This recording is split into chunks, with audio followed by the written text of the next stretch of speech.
The rhythm of chaos in the 5 rhythms has a unique role.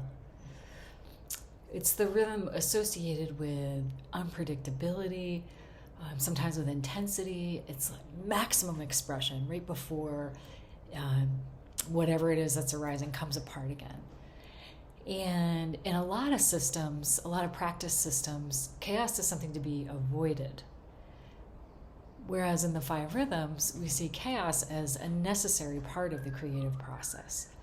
And if you're someone like me, like many other New Yorkers who tends to be kind of type A, kind of driven and goal-oriented, chaos can really protect us, let us go all out with commitment and passion, knowing that if we get too attached, if we get too stuck in whatever our idea or our pattern or our habit is, chaos is going to be there to break us apart again, to keep us lively and responsive and creative. And chaos is also a place where we can intentionally work with discomfort.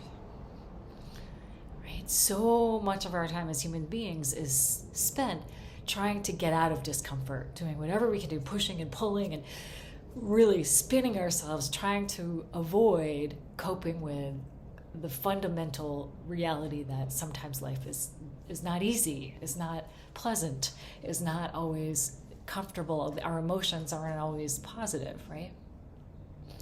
And so in chaos, we're developing our capacity to be with discomfort, both in the dance and outside of the dance, right? Really, the degree to which we can tolerate discomfort is the degree to which we're really going to be able to fully step into this dynamic, wild, ephemeral, shifting reality that is our world. And one thing that I've been thinking about is awkwardness. And I remember when I first started practicing meditation intensively, I lost some of my social persona, my like party talk skills, right? And I suddenly found myself quite a bit messier, quite a bit more awkward. And that actually doesn't seem like it was the worst thing. I'm not actively trying to be awkward, but not having the same kind of energy toward my social masks, it actually seemed like a productive shift. And I remember during my first meditation retreat, at the end of the weekend, the teacher said, so you might be feeling kind of sensitive. You might be feeling kind of awkward, right? And if that's the case, is it possible for you to just be okay with being awkward? Can you just accept that and move with that?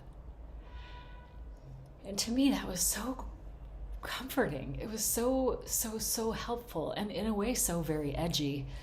And I actually walked out of the meditation center. I was in the West Village, and I walked myself right into a sex toys store. And I looked the people right in the eye, and I did some shopping, and it was kind of awkward, but it was a productive experiment, And the rhythm of chaos, I feel like, can be pretty awkward. We can be uncoordinated. We can be incoherent, right? We can really let the stuff that we've been trying to hold back release. We can really be all the different parts of ourselves, even the ones that maybe we normally keep masked. So that's sort of the invitation this week as we step into this rhythm of chaos in Body Waves to the River, is to play with what it is to be awkward, and if it's possible to really be okay with wherever we're at.